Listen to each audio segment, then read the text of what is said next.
Hi, everybody. A lot of you do know me. I am a school psychologist here at Montgomery County IU. I've been here for about 17 years. Gosh, that's a really scary thing to say. And I've gotten to meet a lot of you because some of you guys have come through the SAP trainings that we've done. I also do another number of other things. And so I have the great privilege to work a lot with Charlene and Katie Coates from the county.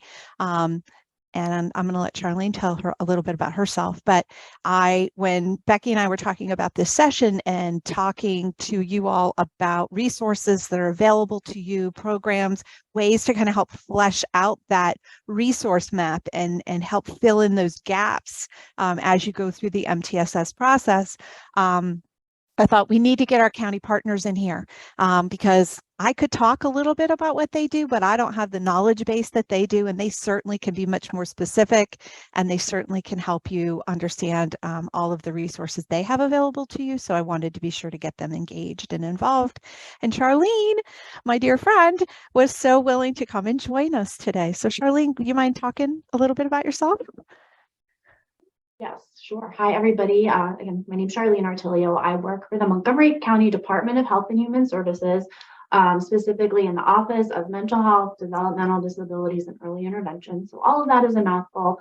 And my role there, I'm the Children's Clinical Services Manager. Our office is administrative in nature, so we hold contracts for providers, and we also seek to access grants. When we think about kind of prevention and how we're supporting children, right, that's really where Gina and I kind of coordinate the most. So I'm really excited to be able to share with you some resources that are available. Some of them you may be aware of, others you may not. And so I really just encourage this to be like conversational. So as I'm chatting, if there are questions or anything that you need, please feel free to ask.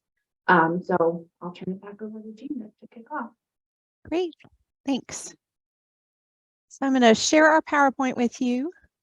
And I thought we would just start at the beginning just to sort of get us in that framework of MTSS and how does MTSS and all these other things connect. So we always put our new 988 number on for everybody. So at the end of the day, how do all these resources, how are we going to fit them in? Where are we going to be looking at how do these things support us in our schools? So I just wanted to go back to, and you guys all are a little bit familiar with this, I'm sure, talking a little bit about PBIS or MTSS, these systems that are designed to help create these comprehensive school-based behavioral health systems for students, to look at the overall what we're doing in schools and being able to provide for our students' needs. Because we know, all of us sitting in this room, the reason you're here is you already get it. Kids need to have good social emotional health in order to learn. If they're not there, they're not available to learn. So we want to be sure we have this. This is one of Becky's lovely diagrams. I stole things from her and she knows it. One of the things I've been learning is MTSSB is synonymous with PBIS. So I'm like trying to get my head around that too. And I tend to look at the top part of this, the three-tiered model of supports, looking at what are we doing for all of our students? What are we doing for some of our students? And what are we doing for just a few of our students?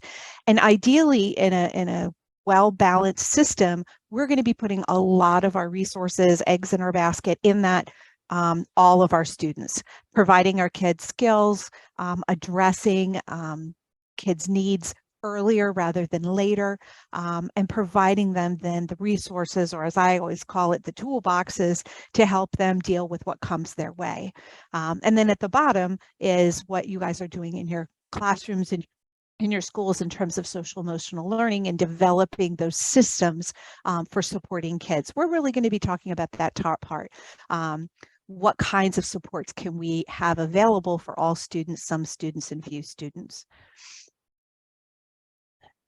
Student assistance is one of those things. It's one of the reasons Becky and I have been trying to collaborate and work together and bring schools to integrate their various programs. Student assistance is one of those that's required by law, that every public school needs to have a student assistance team in all of their school buildings.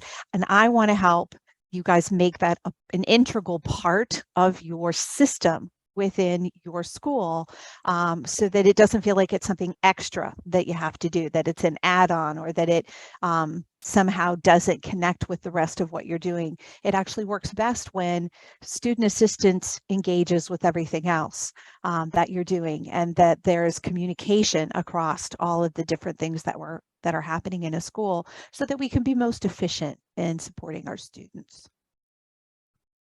One of the things I'm going to say as we go along here is I'm pretty loose, and I think Charlene is too in her presentation style. If someone has a question, you can either throw it in the chat and Becky will stop me, or just unmute yourself and say, hey, and I am totally cool with that. So I hope people feel comfortable doing that as we go forward. Student assistance, as many of you guys know, it's that program that helps identify those students that are having challenges and then helps make appropriate referrals. What we're going to be talking about here are what are all the different kinds of things you can refer kids to, what's available out there, what other kinds of resources that you may not be aware of are out there, so you can keep that in mind as you work with students, because we really have a pretty comprehensive menu in Montgomery County of supports and resources.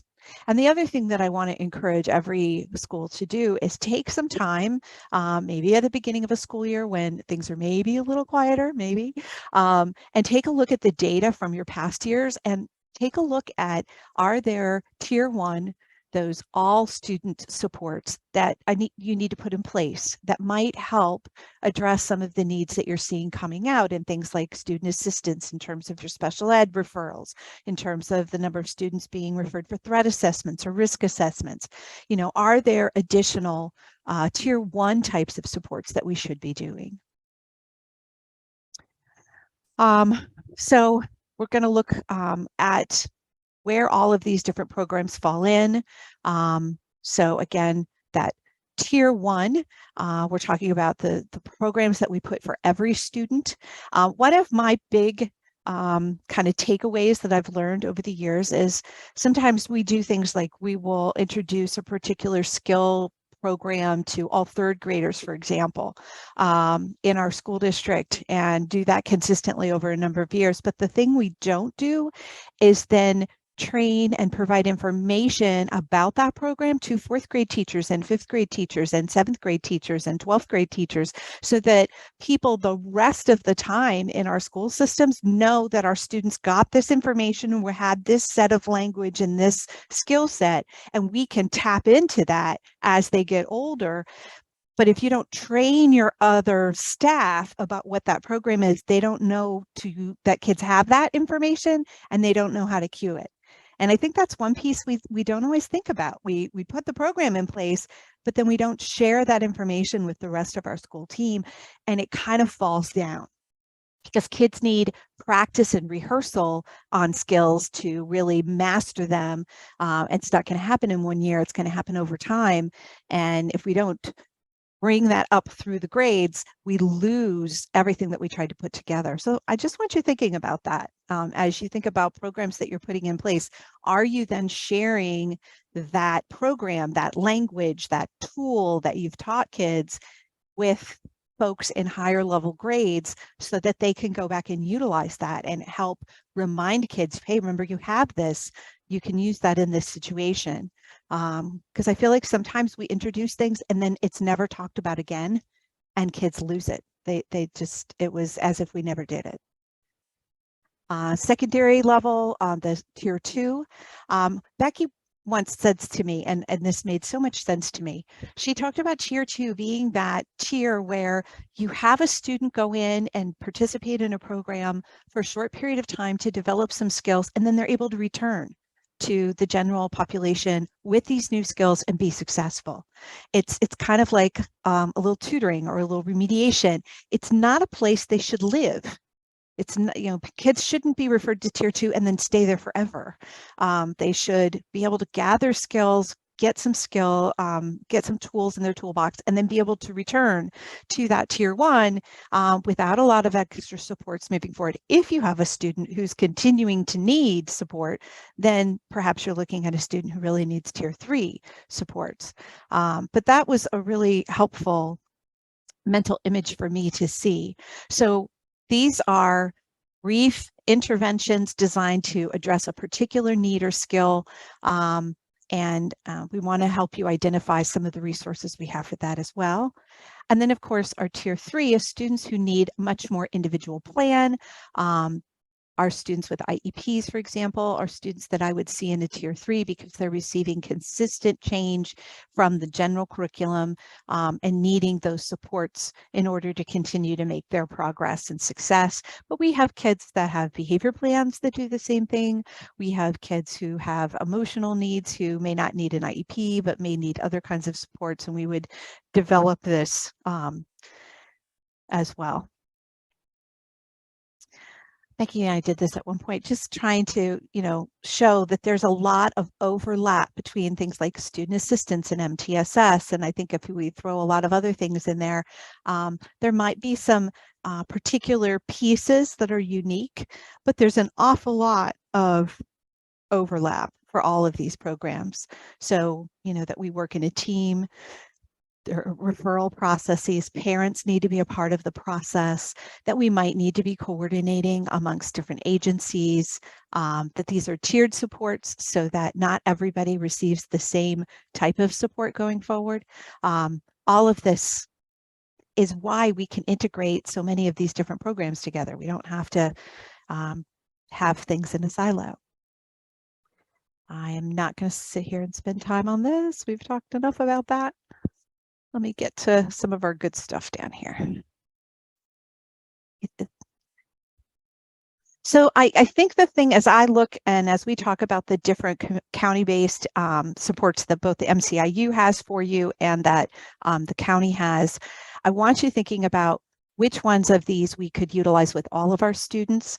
And by all of our students, we don't necessarily mean like everybody K to 12 all at the same time, but maybe all kids in a particular grade level or a particular developmental range, and then being able to share that information with staff going forward, which would we be looking for students that have a particular profile or a particular need to develop certain skills, where we would be doing a brief intervention to teach them some things, where we would be in that second tier addressing some kids, and which of these would be those tier 3, longer term, much more intensive supports that a student would need for success. And sometimes programs can serve on more than one level, depending on the program. So that's part of why we'll have these conversations.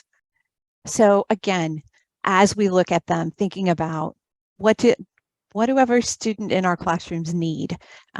What are the general sets of tools that kids need to have going forward?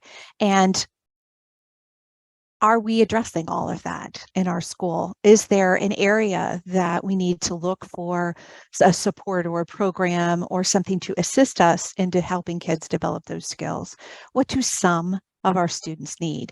There's like this group of kids that seem to have this particular lack of a skill or a tool, and how do I help them acquire that? And then what are those really intensive kids? Where are they getting lost? And what do I feel like I don't have access to right now? And I know that a lot of people are feeling overwhelmed with mental health services and things like that. They can't get one-on-one counseling. And I think realistically, and I think Charlene would probably agree with this, we're not going to be able to get every kid who in the past we maybe thought about one-on-one counseling. That may not be possible. So we have to start thinking about what are alternatives and what are better ways to utilize the resources we have and still teach those kids the skills that they need. Does it always have to be one-on-one, or could kids work in a group, or kids utilize a program that's identifying certain skills and still develop those skills that they can then utilize in their day-to-day life and be more successful? I think we do have to think a little bit differently, because we do have so many kids needing supports, and we have this tight support market. You know, we only have so many professionals available, and we're going to have to be a little creative in how we get things done. It can't just be the way we've always done it. What we're talking about in terms of integration, and many of you are on this path somewhere where you're first looking at what it is that we need to do and put together. How are we going to put those things together? And then when are we going to implement this? We don't expect anyone to implement a full MTSS program overnight, but we're trying to provide you some of those resources. So it doesn't matter which stage you're in, the resources we're providing you can help you as you move through this. So if you're in the exploration stage, this is going to give you those lists of things you could go back to. And when you start looking at your overall school program and you go, gosh, there's something missing here, here are those resources that Jean and Charlene shared with us. Is there something here that can help us fill in that hole? That's what we want you to have. We kind of want to create this one-stop shop for you of all the different resources available. So many of you guys, because you are here, you're aware that our Office of Professional Learning does a lot of trainings and partnerships. They're amazing. These were just a few of the types of trainings that, make my announcements go away, that are going on. And the other thing that I have always found amazing about our Office of Professional Learning is if there is a particular skill set or challenge that you're experiencing, the experts upstairs in OPL are fabulous at hearing your concerns, trying to help you identify a program or a training that would help fill in that, help you identify who should attend that, and how you can then integrate that information into your day-to-day practice. So, you know, sometimes it's something that we already have. Sometimes maybe we need to massage something, or we need to, you know, customize it a little bit to meet your staff's needs. But we are absolutely willing to do that at the IU. The other thing that happens at the IU is our Office of Student Services. We do a number of trainings, mostly centered around mental health, because we have in the Office of Student Services, that's where our psychologists, our social workers, our school counselors, our mental health staff is housed, and they have received training to provide programs. So for example, many of you are familiar with the fact that the IU does student assistance program training. Many of you may not know, the state is rewriting the student assistance program training, and I am hopeful that later this year in the fall, I will be able to announce to you a revised new program that we'll be piloting. And I'm hopeful that perhaps the training will be more focused on student assistance so that it will be shorter. It won't be 3 days anymore, which may be helpful to you in getting more staff trained, because I know it's really hard for people to be out of the building. We've also been helping schools implement the Pennsylvania K-12 threat assessment training that's been put out by PCCD. We're happy to help direct you to the video modules that are on the PCCD website. We're happy to come out and lead your staff through an in-person training. There's a lot of different ways that that can be done. One of the things, some of you have implemented Dewey Cornell CSTAG, which is a great training, but it was designed by someone who is from Virginia, and it wasn't familiar with the supports that schools are required to have in Pennsylvania. And one of the things I really do love about the Pennsylvania training is that in its model, it talks about the integration of threat assessment with SAP, threat assessment with risk assessment, threat assessment with other teaming processes you already have in your school, and where do you have those decision points where you might need to access those other supports or resources for your student. It's like built right into their model. So that's one of the really great things I think about the Pennsylvania model, and I encourage schools to really take a look at that because you know, we have a lot of things that we already have in our schools that are already functioning well. There's no reason not to utilize those as we're working through challenging times. Many schools know we are required to do some trauma-informed care training with our staff. The IU is happy to help provide that. and we do offer a Trauma 101. I also have developed a classroom approaches training. So it takes Trauma 101 and then we like actually move it to concretely, what would you do in a classroom to implement trauma-informed care? What does that look like? Our county has implemented the NASP Prepare model as part of our crisis intervention and prevention. So we offer Workshop 1, which is a one-day workshop for administrators, school safety personnel, others who are designing school crisis plans and looking at physical aspects of your school environments, making sure that we're addressing those needs. It also helps administration and others in safety understand the connections between the incident command system and schools and how we would fit into that should an event occur.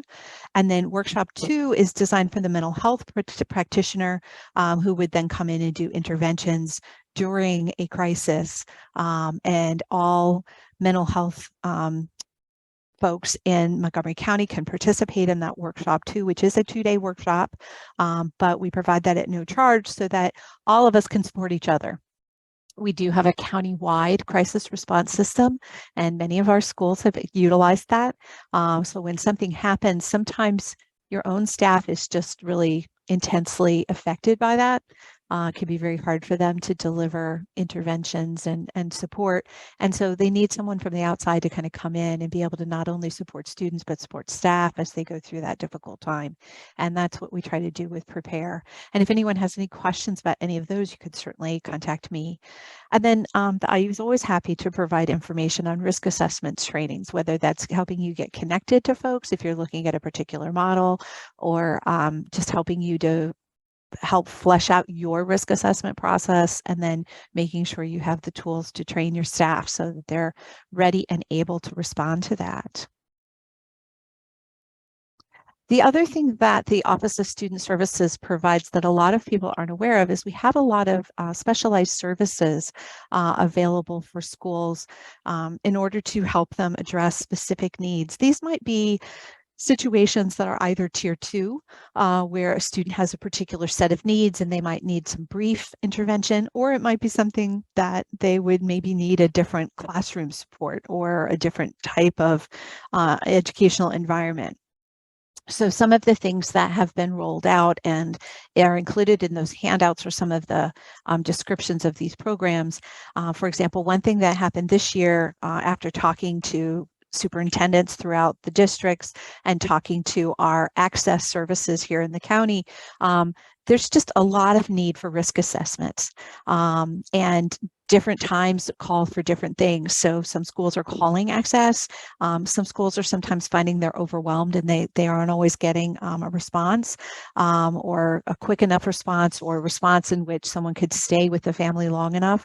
So the IU has put together a mental health team that is happy to come out and do a very similar thing to what Access does, do that risk assessment, and then stay with that family and help them access the next level of care, whatever that is, and then stay in touch with them to ensure that that transition is made.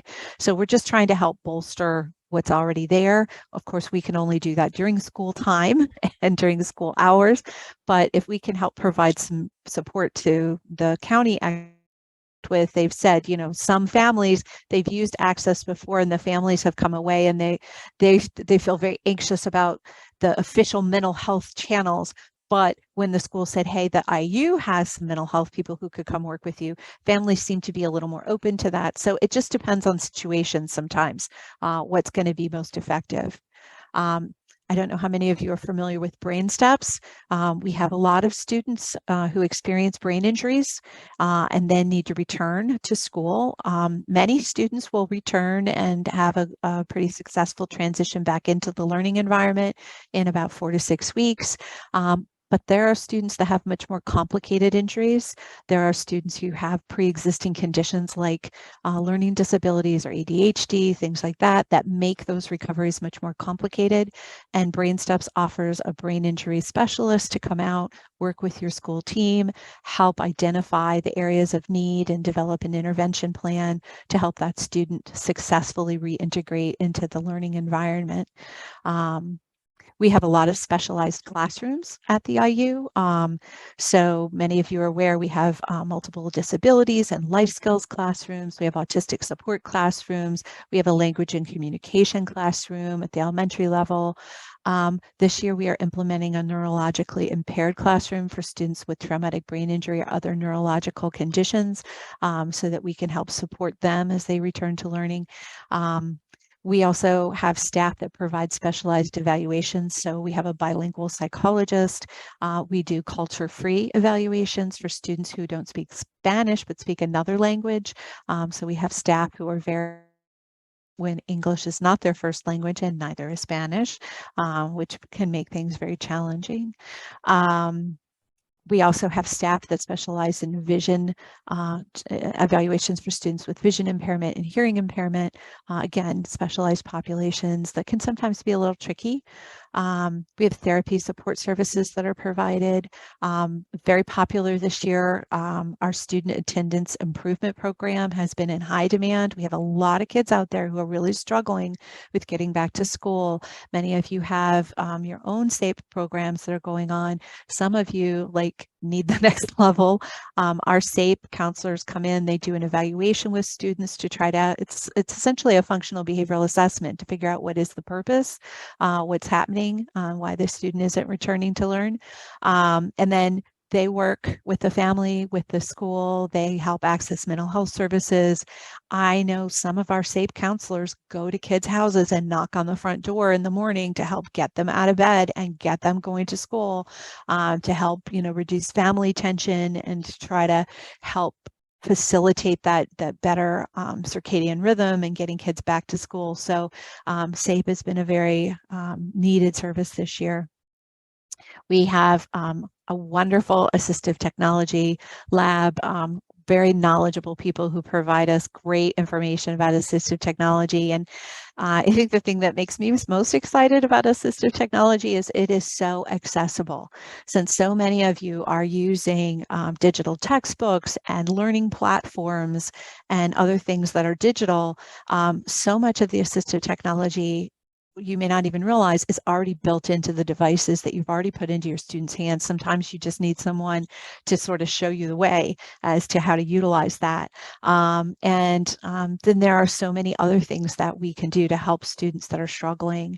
And then, of course, transition. We continue to work with students who are in that super senior range, who are continuing their education through 21, who need more support in developing skills to enter the work world. And then we also have Monco Works that's going on for kids who have graduated. And we continue to support some of those kids as they go out to develop supports and resources. So we're trying to help address students with special education needs, students with emotional needs, students with mental health challenges, all the way up through their graduation and even a little bit beyond, to ensure that they have success moving forward. So if anyone has any questions about that, I've also included in your handouts the, at least I don't have it for next year yet. I have last year's referral form, and it lists out all of those different kinds of programs. That would be how you would make a referral for any of those supports at the IU. And of course, if you have any questions about any of them, even if I'm not the person who has the best knowledge about the program, I will be sure to get you in touch with the best person, so that you can learn more about that. Charlene is now. Jean, before you move on, there were 3 things mentioned in the chat. Okay. Just about how to connect with possible mental health clinicians, and that would be that same single referral, correct? Yes. If you Perfect. look on that single referral form, there is a box there, for checking for mental health clinicians. We're trying to streamline our referral process. There's only one piece of paper you have to know and hold on to for any of our programs, and just fill in the appropriate information. You don't have to fill in every blank on the form. Don't feel like that. But that, and the other thing that is in your packet of information, there is a flyer on the mental health clinicians on what their services are and look like. And then I would recommend getting in touch with Dr. Avi Koffler. She's the one who runs that team.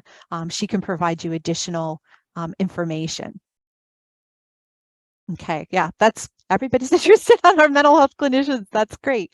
You know, we feel like it's such a tough thing, and Access is doing a great job, but it's a big county and there's a lot they're dealing with. And in having conversations, we felt like, you know what, if the IU could help provide an additional support, an additional set of teams to come out to help kids in schools, we thought that would be really helpful. So that will be, you know, again, we meet during the school year. So as soon as school starts up again, that team is available right away. And we have a number of folks that have done that work, and they do a great job. So if anybody wants to talk particularly about it, I'm going to put my contact information in the chat, and you can certainly reach out to me. So I've gone out with a couple of them. And I'm putting in my cell phone number because my office line does weird things. So that'll just be the easiest way to reach me. So there you go, guys. Jean, I also Yep. had a question about the SAP program. Yep.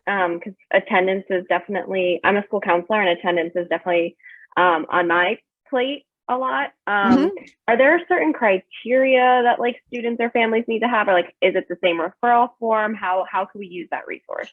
It is the same referral form. There are some criteria, and I don't know Becky captured it into the PDF that she made, but I have put it out there, and we can definitely send it to you. Emma is you know, we have a flyer that has like the information about criteria and things like that.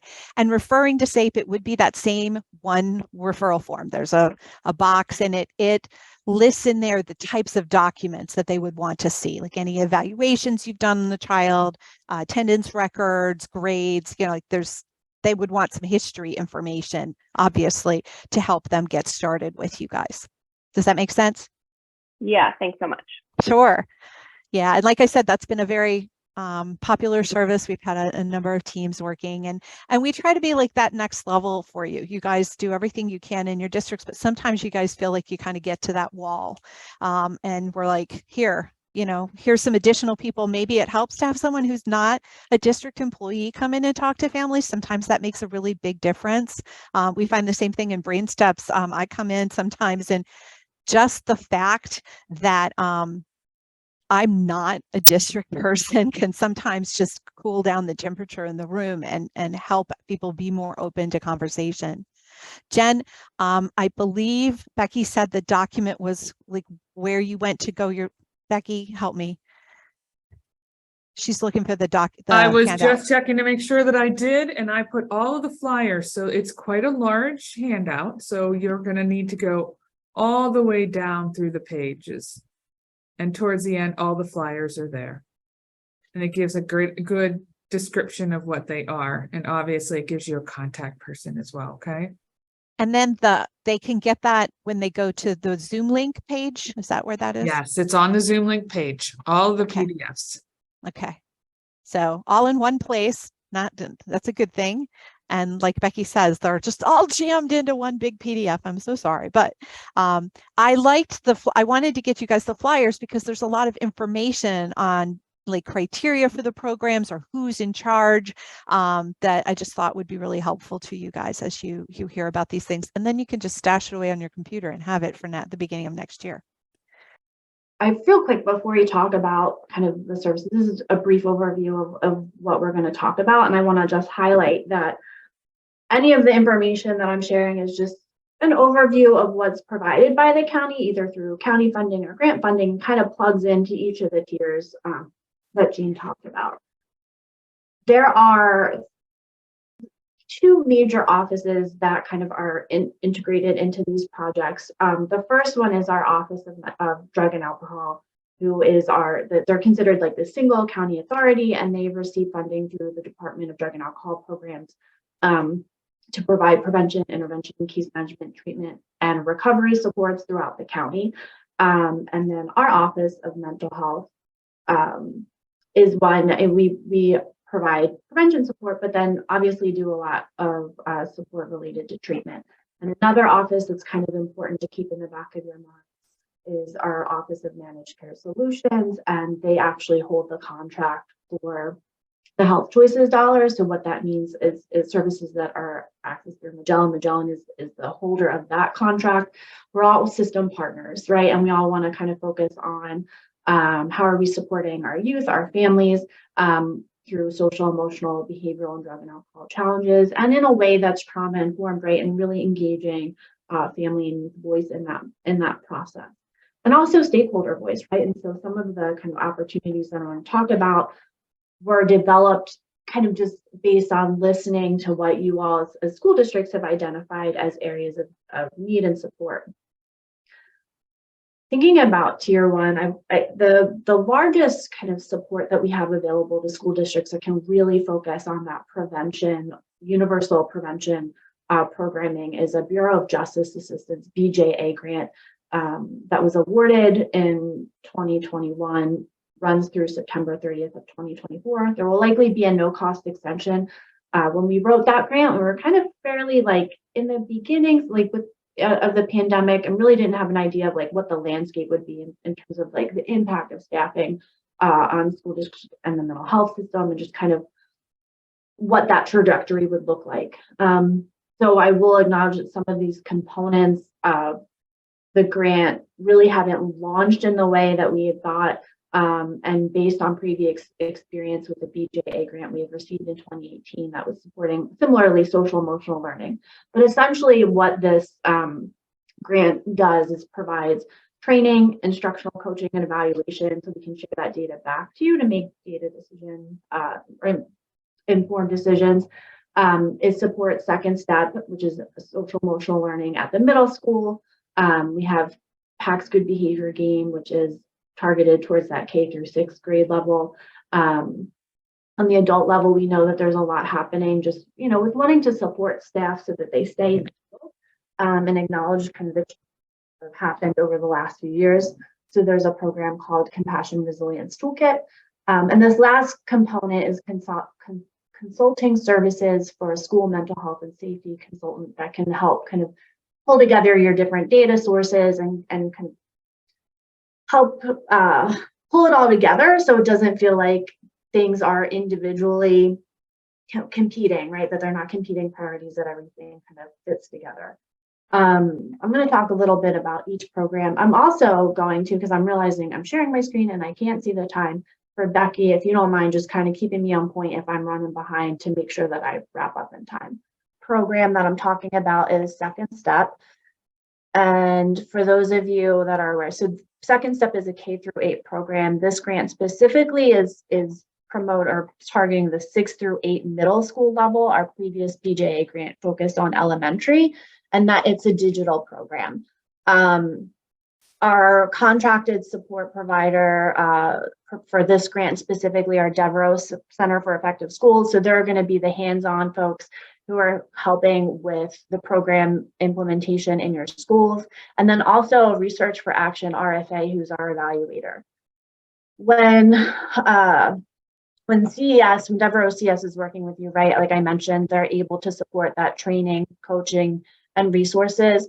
So training, they're really molding it to what you need in terms of, is it asynchronous, synchronous, in-person, Zoom? How can we train your staff to implement Second Step to fidelity in the classroom? They are really flexible, like I mentioned, in what that looks like, and then also have the capacity to be involved with this coaching component, right? And so we want to give folks the training that they need to implement the program, but recognize it's equally important to continue that level of support as best we can throughout the school year so that folks don't feel overwhelmed by a new initiative, right? And so their staff are available to come out, co-teach. They're doing everything with in terms of providing observation and feedback and really being kind of the hand holder. So that also doesn't fall on other staff within the school building, because it's clear, you know, everybody has a lot happening. And so we recognize the importance of that ongoing support. The last kind of component of this is resources. So when we think about kind of building that package, we want to make sure that the staff is available ongoing, not only for coaching, but this generally, if there's anything that you need, whether it's preparing lesson materials, if it's helping with an implementation calendar, if it's, you know, they do a really good job of putting together Padlets so that all the resources that a school needs is all like on one platform so you can access that. They're building out, as you can see to the right, a timeline. So it really kind of walks through what are the goals and when do we want to meet them based on the implementation calendar that your school district puts together. And there's just examples of some of the resources, and specifically that top right, like the Padlet of everything that's available. PACS Good Behavior Game. So this is it's a evidence-based practice that can be infused throughout the school day. So when we think about, you know, when might behaviors be of concern or most need support, we think a lot about transitional times, and we really chose this as an implemented program because of the fact that some of the major school district feedback that we received was that, you know, new teachers didn't necessarily feel like they had a solid grounding in just classroom and also just given kids returning from virtual learning, right? The needs of the kids that we're serving is a little bit different because of that disruption with the pandemic. So the initial training for PACS Good Behavior Game is through PACS Institute, and that can be an asynchronous training that's about 6 hours. And then again, once folks move through that initial training, they have access to DevRel Center for that same level of support with the data collection and so pre and post surveys to get an idea of like, is this program actually helpful? And then also, you know, just kind of response from school district staff. PACS is really cool because it, you know, it has these strength-based activities to engage kids, and it also has really good outcomes just in terms of, you know, supporting academic, better mental health, reducing substance use. So it's kind of a really nicely well-rounded program. And then there's a little bit of statistics. And that was based on a study from 1,500 children from first grade to adulthood by Johns Hopkins. And that last component of social emotional learning that's available is for school district staff, right? And so all of these, especially compassion resilience, it can be tailored to the needs of your, right? Because you don't want anyone to feel overwhelmed. So compassion resilience toolkit, it kind of just engages staff in conversation and supports that the building culture around kind of minimizing the experience of compassion and supporting each other cohesively, right, as a school system, but then also working with families and students in that same resilience. There's several options for the delivery. So it could just be emails that are going out to staff. It could be that these things are kind of embedded within staff meetings throughout the school year. And the flexibility for all of these programs is really based on the fact that, again, we don't want anyone to feel overwhelmed by what's available, and also recognizing that, you know, you might want to start on a smaller level just to see how it goes.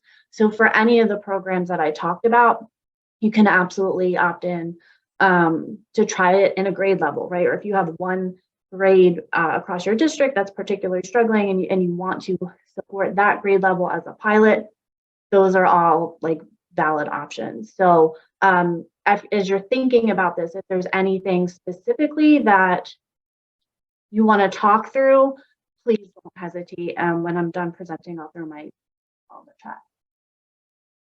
All right. I'm going to talk a little bit about county funded services.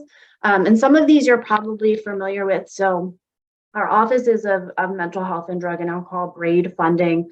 And really this was done so that we can extend the resources as much as possible. So through the through the Office of Drug and Alcohol, they have the most funding for prevention. your SAP prevention providers offer to you programs like Too Good for Drugs, Second Step, Life Skills. The list is there. And these are all evidence-based programs. There are pre and post surveys for all of these, so that again, we can kind of get the data just to see kind of where the shift and changes and understanding how the programs are supporting your students. Also, and kind of understanding, right, mental health was always an area of concern, but definitely has increased as part of the pandemic. Your PACE data has shown that across the county. There are some pretty marked increases with areas of concern like depression and suicidality, right? So we want to be able to make sure that we're offering kind of that universal support. So the programs that I really want to call out to you are Ending the Silence, Hope for Tomorrow, and Question, Persuade, Refer, QPR.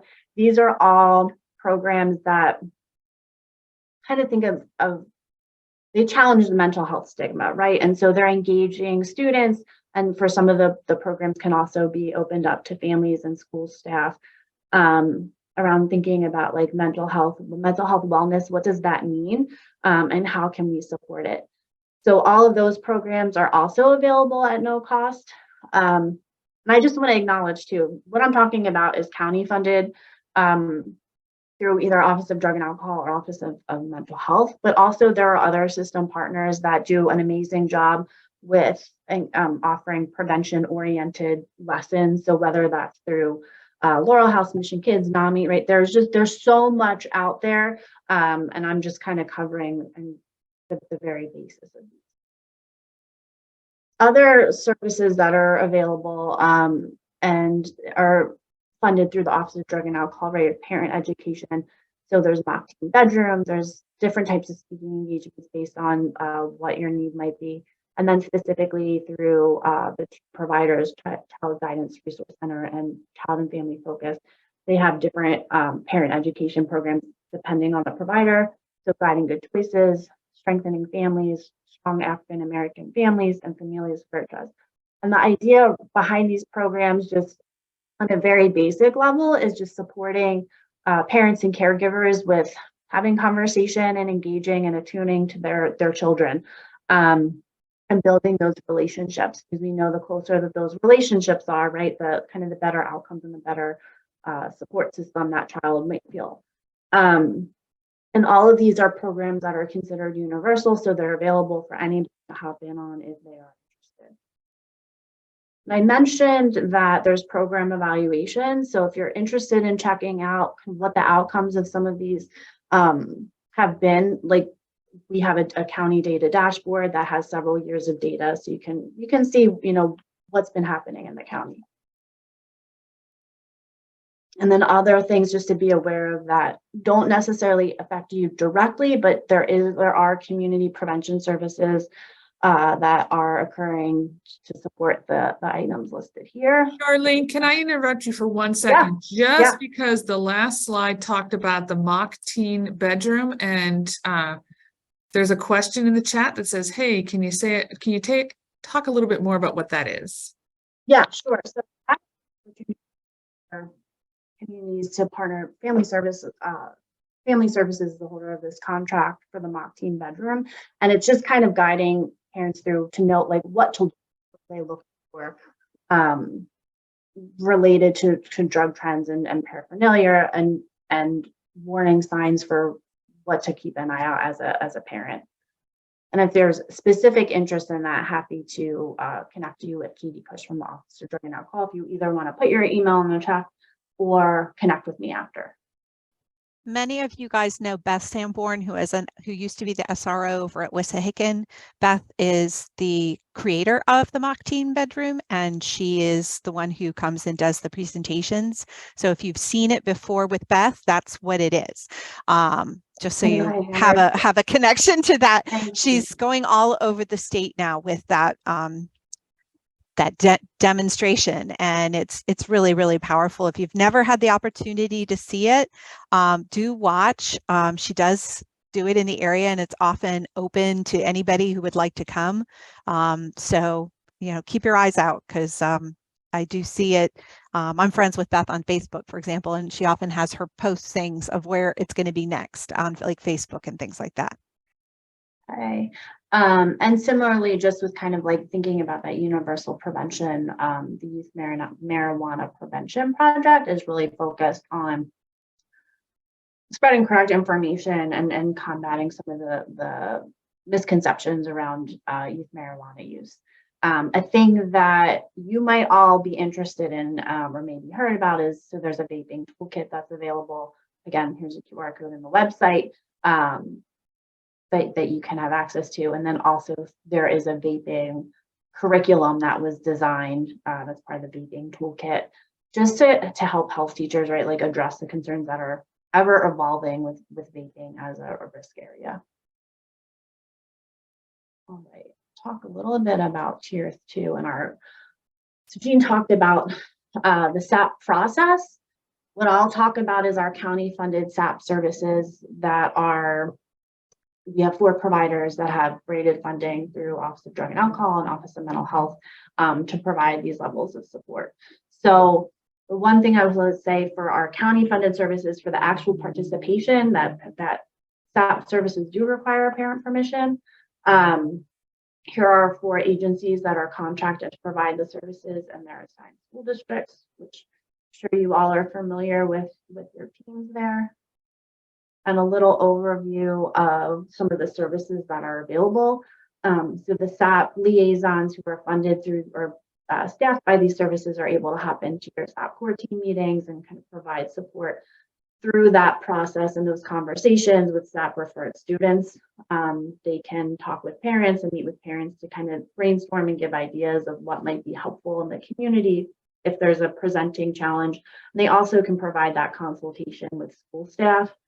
A really helpful service, I think, is a SAP screening that is just an opportunity for a parent and caregiver to talk with a SAP liaison about what the presenting concerns are at home and school, so that person, the SAP liaison, is able to make recommendations for different levels of support. So that might be a referral for other county funded SAP services like groups or the mental health 3, up to 3 hours, that are short-term needs. So all of the county funded services are really meant to be short-term psychoeducational support to students, and for kids that might need that bridge into, other levels of care, your SAP liaison is really a great point person to help navigate that.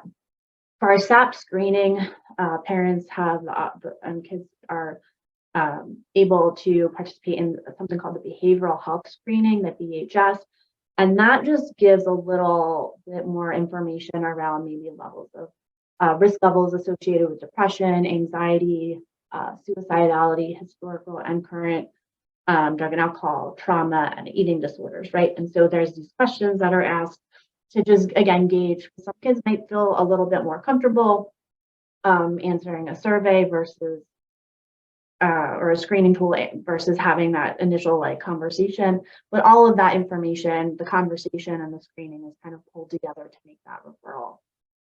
SAP groups and psychoeducational short term, it's really based on some of kids that are having similar issues within a building. So that might be changing families, grief and loss. What are some other topics? Just kind of navigating socially.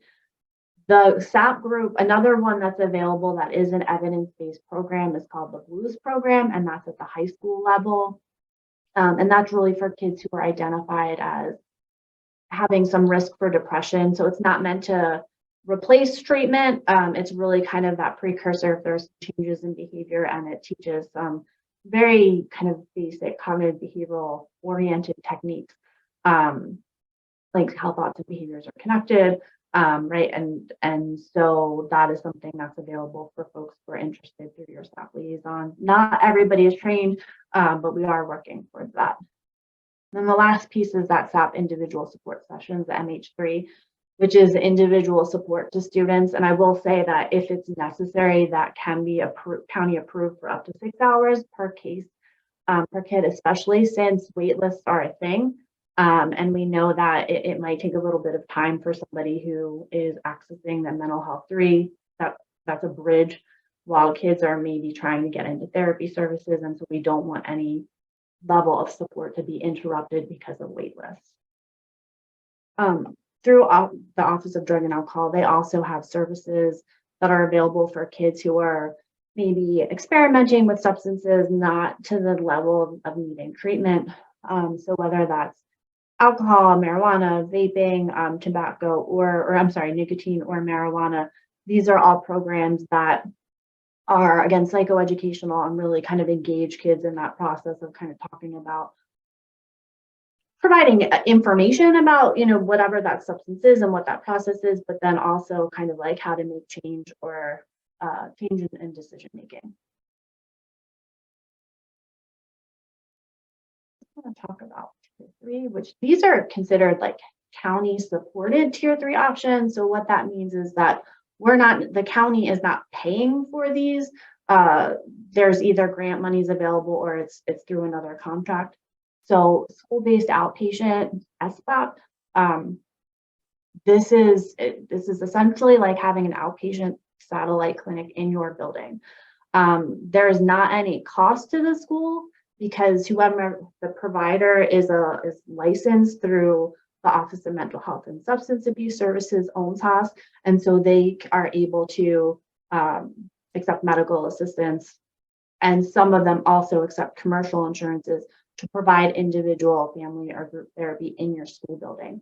So it's the same kind of credentialing process in that they're master's level clinicians. They're billing the insurance. So the only thing that schools are asked to provide is a point person to help coordinate, and then also space, which I know sometimes space is like the hardest thing to come by.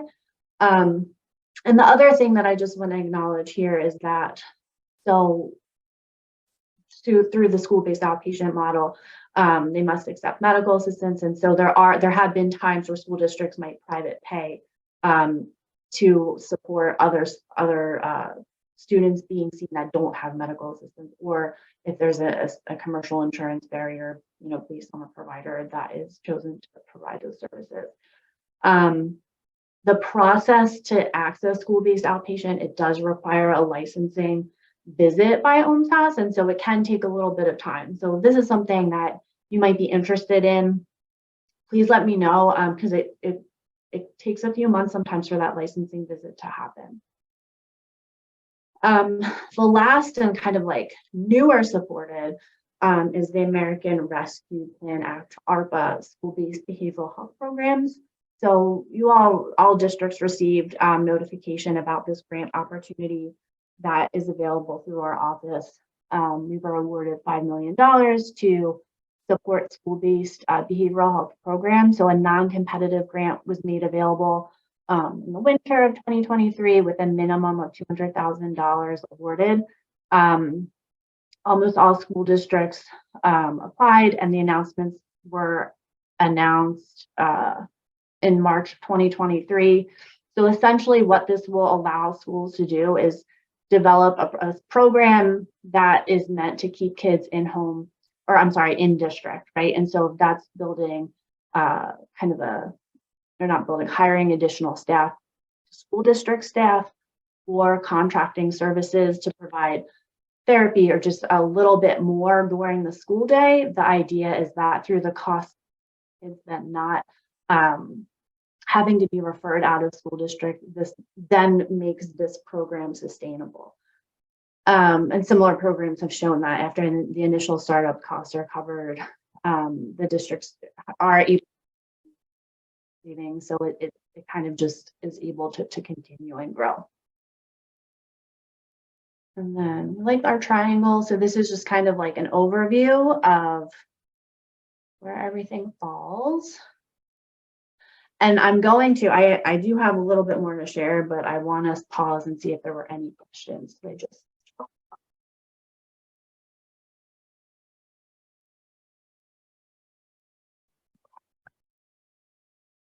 I don't see anything else in the chat at this moment. That's why I've been kind of interrupting in between, Charlene. So sorry about Okay. that. No, all good. I wanted to make sure nobody wanted to like take themselves off. You need to ask questions. Is there anyone else who had questions, especially about some of the things that were within the grant? I know there was a question about second step. Charlene, Devereaux Center for Effective Schools, are they still going to continue that? Do you know how long that grant may go? Yes. So currently that grant is awarded through September 30th of 2024. At a minimum, we'll probably, this is unofficial, but we're planning to need a no-cost extension, which would go through 2025. And then what typically happens is we're also looking for ways to sustain that, right? And so with the first BJA grant that we received that was contracted on or focused on second step at the elementary level, the Office of Drug and Alcohol has found a way to continue that program, that level of support ongoing. So the hope would be, right, that we're able to kind of figure out a way to maintain that level of support. So can I just restate what I think I heard you say? Yeah, sure. So if a school, so I know that there are a couple on this call that are interested. So if a school was interested in doing that second step and getting that support, they could get it at either the elementary or the middle school level at this time, and they will be able to contact the person for second step. Would that be accurate? Yeah, if they could shoot me an email, then I'll make sure it gets to the right person. Great. I'll throw that in the chat. Thank you. The other thing, so I mentioned the data decision making, right? And so here's that handy county dashboard that I referenced, that there's a next slide will give you the website too. But essentially this contains all of the aggregate county data for the evidence-based programs that have been implemented throughout the county for the last few years. Also, school districts were invited. I think pretty much everybody opted in and has their own county dashboard. So for any programs that were offered through county funded services with the assigned provider, if there were, I think the minimum is if 20 students participated in the survey, that data is available. So if you need help accessing your county dashboard, you can either connect with an administrator. The initial points of contact were the directors of pupil services or special education. And then if you have more questions, again, feel free to connect. But it's just a nice place to have like a landing spot for all of your data.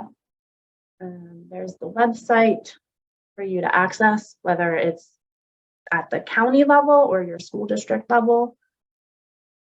Another kind of support that you all are invited to participate in, and some of you have, is our school district planning. It's a strategic planning process. So Phyllis Law might be a familiar name to you, but essentially what Phyllis is doing is kind of helping districts go through their PAYS data. We're looking at some mental health and drug and alcohol specific areas and get an idea of what the gaps and needs are, create your own goals based on that data, and then pull together like a resource assessment to kind of paint a picture of like what you're already doing to address the data, what the areas of need are, and where you might be able to tap into some supports, whether they're county funded, whether it's industry funded, IU funded, right? Like there's just so many ways to address those needs, but it's kind of a nice way to pull it all together. Phyllis is really involved with the process, so as much technical assistance as you need, she's there to make sure that it's kind of flowing in a way, and she really did a nice job of breaking it down into a guide that's pretty easy to follow, that has videos, and so however your district is going through that process, you can use this guide as kind of like the fallback, and it breaks it down chunks, kind of what each section is. So again, there's the videos. And then what's cool is when you're done, there is a landscape of what's happening. So you can get an idea of what the full gamut is of that support dashboard. So once you have your dashboard, once you've gone through your prevention, that strategic planning process, that data is then also uploaded to the that data dashboard that I've referenced. So it's not only going to be your prevention programming, but it will also include the SMART goals and kind of your progress throughout the PACE iterations related to whatever those identified goals are. And I always just like to support, so I just want to make sure you all have in your hands just other supports, our behavioral health guide, which lists all the treatment services. It didn't really talk about those. That usually takes about 2 hours to get through. If your team is interested in hearing about mental health, like the treatment services and how to navigate the treatment arena, we're happy to have a presentation. And then related to kind of the medical assistance or no insurance folks that are navigating accessing treatment, we have our community behavioral health centers, our CBHCs that are regionally located. So they're also available to kind of help families navigate through any questions that they might have. And then of course we have, I just wanted to throw in Access Mobile Crisis, who I'm sure you all are aware of as a service. Their crisis prevention, they provide diversion and support available 24/7. And then another nice feature that they have is a team talk line. So if you have, this is definitely like something to post in your buildings. Kids can text, call, email. It's anonymous. It's peer support to kind of just talk through any issue that they want to anonymously. And if that interaction needs to be elevated, they work tandem with Montgomery County or with that mobile crisis. So that crisis support can be connected if needed. Parent caregiver support. So Family Works is another team that we really like to make sure people are aware of. Peer support is just such an important kind of part of this process. So Family Works is an advocacy team that is comprised of parents and caregivers who have navigated systems themselves. So whether it be mental health, drug and alcohol, kind of navigating special education, right? Whatever it is, Family Works is able to provide either that one-on-one support, or they also have support groups twice a month, right? And so it's an opportunity for networking. Really like people to have that information or kind of in their back pocket, especially if as they're on wait list, so they just don't feel like they're alone in that process. Last thing, my email address, which I'll also type in the chat. So if you have any questions about anything that I talked about, please email me. And also another thing that I really want to offer too is that our office is always available to chat through if there's more like complex case issues or you just need a sounding board for planning for a particular student. Always happy to talk about that too. So I think that's it. I got through it way quicker than I thought. So we have a little bit of time if there's any questions or. There is a question in the chat, Charlene. And it's from Darlene, who said, in a virtual setting, we have students all across the state. Is there a way, and I would love to hear the answer to this as someone who supports schools that are K-12 entities, is there a way to see county services for each specific county to serve all of the students across Pennsylvania? I would love to give an easy answer for that. So currently with in Montgomery County, how we're operating it is that the services, we're really making those connections with the community behavioral health centers. So if you have a Montgomery County student that you're looking for services, please make that please email me and we can kind of chat and I can get you connected with the appropriate people. But in terms of like statewide services, it varies county to county. Jean, I don't know if you want to elaborate on anything else. Yeah, so one of the things that the Pennsylvania Department of Education has been working on through student assistance is on the PNSAS website, which I'm going to pull up now. There are contacts that you can contact. So if you look here, this is the PNSAS website, pnsas.org. And you go to the teams page and down here, contacts for cyber schools. So these are the contacts across the state, county by county. You see all the counties are listed here. And these are all the mental health contacts. These are the agency websites. There's a part about mental health. There's a part about substance abuse. Funding is done by the county the student lives in for mental health and drug and alcohol services. And each mental health overseer, not every county has a mental health office. They all have a drug and alcohol office though. So there are different ways that that's divided up. As Charlene mentioned, the funding is done in different ways, but these are the best people at this time. And our interagency folks at SAP are working really hard to make sure this stays up to date. So Perry Rosen and others at our state level in the Office of Mental Health are working to make sure these contacts are up to date. So you can go to the PNSAS website and get some updated information. We realize as SAP trainers, we've been dealing with this for a long time too. We train cyber schools and we can talk to you about the counties that we serve, but it's hard for us to talk about the entire state because it is very, it's every county makes different decisions on how they utilize SAP funding.